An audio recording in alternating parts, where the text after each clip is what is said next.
खेड तालुक्यात सर्वपक्षीय महाविकास आघाडीचा फॉर्म्युला राबवला जाईल की नाही याबाबत अजून संदिग्धता आहे. मात्र तरी देखील काँग्रेसनं उमेदवार देण्याचा निर्णय घेतला. आपल्यासोबत खेड कृषी उत्पन्न बाजार समितीचे संचालक अनुराग जैद पाटील आहेत. त्यांना नक्की महाविकास आघाडीबाबत त्यांची काय भूमिका आहे किंवा मागच्या आठवड्यात या महाविकास आघाडीची बैठक झाली, त्या बैठकीत आघाडीबाबत काय ठोस निर्णय झालाय का या संदर्भात ते आपल्याशी बोलणार आहे. काय सांगाल, काय झाला निर्णय? मागच्या आठवड्यात चाकणला बैठक झाली, त्या बैठकीत काही महाविकास आघाडीबाबत निर्णय झाला आहे का किंवा पुढे कसं जाणार आहात सर्वपक्षीय? प्रथमदर्शी त्या निवडणुकीच्या अनुषंगाने जी पहिली मीटिंग झाली त्यामध्ये आपल्या खेड तालुक्याचे लाडके लोकप्रिय आमदार सन्माननीय बाबाजी शेठ काळे यांच्या नेतृत्वाखाली तालुक्यातील जी सर्वपक्षीय आघाडी आहे त्या सर्वपक्षीय आघाडीच्या माध्यमातून या निवडणुकीला सामोरे जावं अशा पद्धतीच्या भावना त्या बैठकीमध्ये सर्वांनी मांडल्या आणि त्या पद्धतीनं सर्वपक्षीय आघाडीच्या माध्यमातूनच निवडणुकीला या सामोरे सर्वजण जाणार आहे. त्या बाबतीची परत आणखीन एखादी मीटिंग होऊन पुढील त्यामध्ये वाटचाल ठरली जाईल. जागा वाटपाचं काही ठरलंय फॉर्म्युला? जागा वाटपाचा अद्याप फॉर्म्युला ठरलेला नाही. त्या मीटिंगच्या माध्यमातून त्या ठिकाणी असं ठरण्यात आलं की ज्या ज्या गटामध्ये ज्या ज्या पक्षाचे सक्षम उमेदवार त्या ठिकाणी आहेत त्या माध्यमातून सर्वे केला जाईल आणि सर्वेच्या माध्यमातूनच नंतर तिकीट वाटपाचा फॉर्म्युला त्या ठिकाणी ठरवला आहे. जिल्हा परिषदेच्या निवडणुका आपल्या पुढ्यात असताना तुम्ही काँग्रेस म्हणून जिल्हा परिषदेचे गट, पंचायत समितीच्या गणांकडे कसं पाहता? खऱ्या अर्थानं जिल्हा परिषद निवडणूक ही येणाऱ्या काळामध्ये जी लढली जाणार आहे ती खरं तर सर्व युवकांसाठी किंवा सर्व तरुण उमेदवारांसाठी एक पर्वणी घेऊन आलेली आहे. त्याचं कारण असं की 2017 ते 2022 या काळामध्ये पाचची निवडणूक संपन्न झाली. त्यांचा कार्यकाळ संपल्याच्या नंतर आता 3 वर्षाचा गॅप हा प्रत्येक जिल्हा परिषद गटामध्ये या ठिकाणी झालेला आहे आणि नव्यानं संपूर्ण गट रचना झाल्यामुळं या ठिकाणी कुणीही असा प्रबळ गट सांगू शकत नाही की हा गट माझ्या याचा आहे. त्याच्यामुळं कसं होतं की ही संधी तरुणाईला या निमित्तानं नक्कीच आहे आणि ती संधी म्हणून आम्ही सर्व युवक या निवडणुकीकडे पाहतोय. आता खरं पाहिलं तर तुमचा कुरुळी गट आहे तो सर्वसाधारण महिलेसाठी आरक्षित आहे.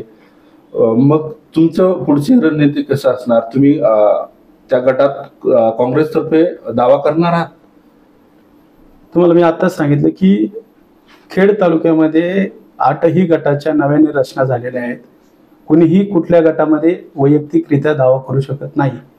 ही नवीन गट रचना झाल्यामुळं हा गटाची जी संख्या आहे ती वाढल्यामुळं निश्चितच कुरुळी गटामध्ये जरी आमचं गाव असलं तरी गेले राजकीय प्रवास पाहता की आम्ही काँग्रेसकडून जी जागा मागतोय ती 2 गटामध्ये, प्रामुख्याने 3 गटामध्ये त्या ठिकाणी आम्ही काँग्रेसची जागा मागतोय. त्याची कारणही वेगवेगळी आहेत. सर, काँग्रेसने दावा केला, आता महाविकास आघाडीचं तर अजून फायनल झालेलं नाहीये किंवा तुमची एक बैठक झाली पण त्यातही काही सोक्षमोक्ष असा लागलेला नाही. मग आता पुढचं काय असणार? समजा काँग्रेसने दावा सांगितला, उद्या शिवसेना आहे, राष्ट्रवादी आहे, शरद पवार गट, मग आता प्रत्येकाला जर तुम्ही 2-3 जागांना दावा करत असाल तर बाकीच्यांनी कसं असणार आहे? त्या जागा वाटपा कधी आणि कशा होतील? जागा वाटपाचा फॉर्म्युला अद्याप कुठेही ठरलेला नाहीये. मागणी करायचा अधिकार ज्या ज्या ठिकाणी आमचे प्रबळ इच्छुक उमेदवार आहेत त्या ठिकाणी आम्ही जागेची मागणी त्या निमित्तानं केलेली आहे. जो काही फॉर्म्युला ठरेल तो सर्व पक्षीयांची बैठक ज्यावेळेस होईल एकत्रितरित्या त्यावेळेस तो फॉर्म्युला ठरेल. परंतु ज्या ज्या ठिकाणी आमचे इच्छुक उमेदवार आहेत त्या ठिकाणी काँग्रेसनी दावा हा केलेला आहे. कुठल्या गटात काँग्रेसचे प्रबळ उमेदवार आहेत आणि तुम्ही तिथं दावा करू शकता काँग्रेस म्हणून? काँग्रेस म्हणून आमचे युवकचे जे जिल्हाध्यक्ष राहिलेले आहेत अमोलजी दौंडकर, त्यांनी पिंपळगाव गटामध्ये दावा केलेला आहे. कुरुळी गटामध्ये दावा आहे. किंबहुना आता आमच्या मेदनकरवाडी काळोशी या गटामध्ये आम्ही दावा केलेला आहे. असे 3 गटांमध्ये आम्ही त्या ठिकाणी दावा केलेला आहे. आणखीनही काही उमेदवार आमच्या संपर्कात त्या ठिकाणी आहे.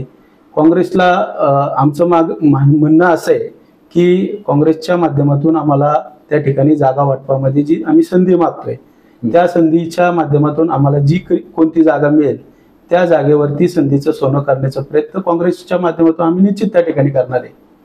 तुम्ही तर दावा सांगितलाय 3 गटांवर. प्रत्यक्षात आता तुमचा कुरळी गट तर राखीव महिला आरक्षण, तुम्ही कुठल्या गटावर दावा करणार स्वतः? नक्कीच या ठिकाणी निवडणूक लढण्याच्या दृष्टीनेच सर्व पावलं त्या ठिकाणी चालू आहे. गट रचनेच्या नंतर आमचा कुरळी गट जो आहे तो प्रामुख्यानं 3 गटामध्ये विभागला गेलेला आहे.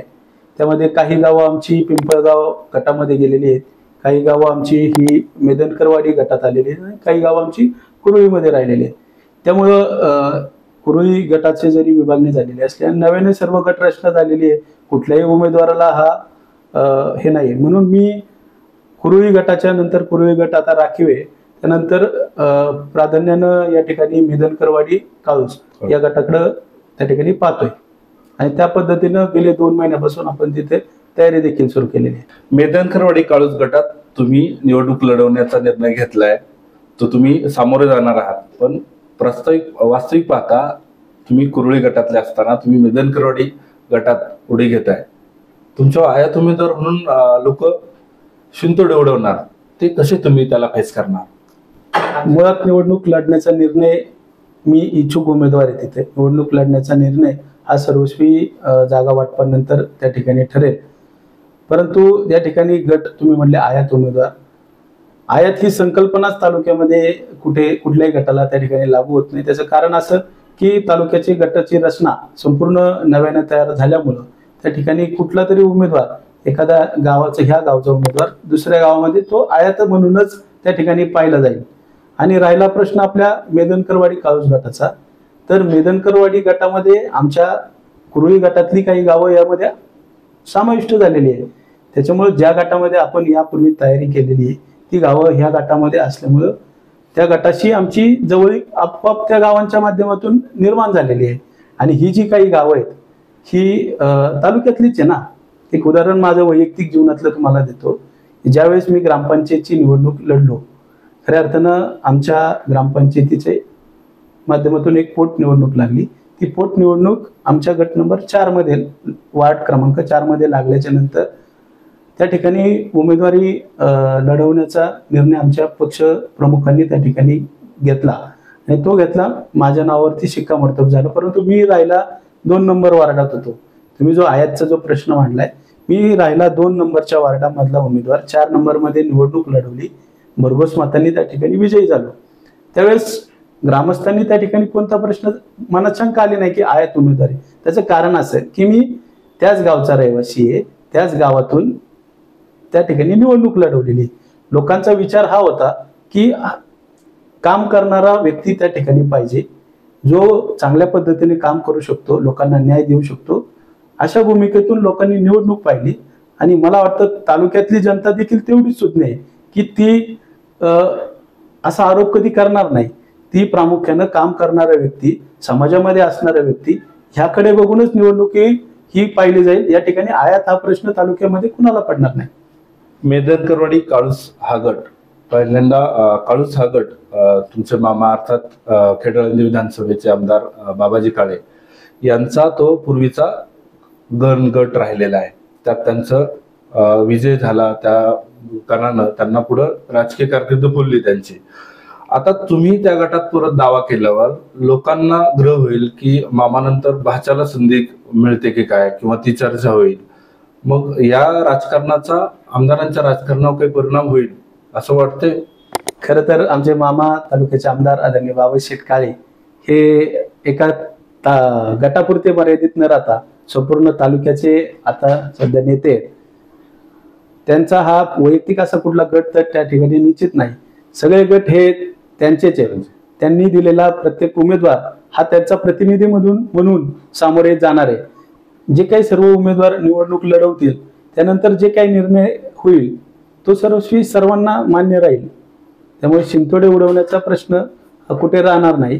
राहिला प्रश्न वैयक्तिक माझ्या बाबतीत, तर कुरळी गटातून जी काही गावं मेदनकरवाडी गटामध्ये आलेली आहे ती गावं आणि मामांच्या पूर्वीच्या गटामधली जी काही काळूसमधली गावं, त्यामुळं मेदनकरवाडी जो हा नव्याने गट तयार झालेला आहे त्या गटामधली जनता मेदनकरवाडीमध्ये पूर्वीपासून आम्ही जी काही कामं केलेली ती गावं त्याच्यामध्ये ऍड झालेली आहे. काळूज गणातली जी की पूर्वीच्या मामाच्या गटातली गावं होती, त्या दोन्ही गावांचा संमिश्र असा त्या ठिकाणी परिणाम आहे. काळूज गणातली जी गावं आहेत ते निश्चितच मामांना त्या ठिकाणी मानणारी गावं आहेत आणि त्यांचा पाठिंबा निश्चित मामांच्या प्रतिनिधी म्हणून माझ्यावरती ते तेवढ्याच पद्धतीने प्रेम करतील अशी आशा या ठिकाणी आहे. राहिला प्रश्न शिंतोडे उडवायचा, तर मेदनकरवाडी काळूज गटातील जनताच ही ती शिंतोडे उडवून देणार नाही. आपल्या सोबत होते खेड कृषी उत्पन्न बाजार समितीचे संचालक अनुराग जैन यांनी काँग्रेसची भूमिका, त्यानंतर त्यांना ज्या गटामधून निवडणूक लढवायची ते फॉर्म्युले आणि भविष्यात महाविकास आघाडीबाबत त्यांनी आपली भूमिका मांडली.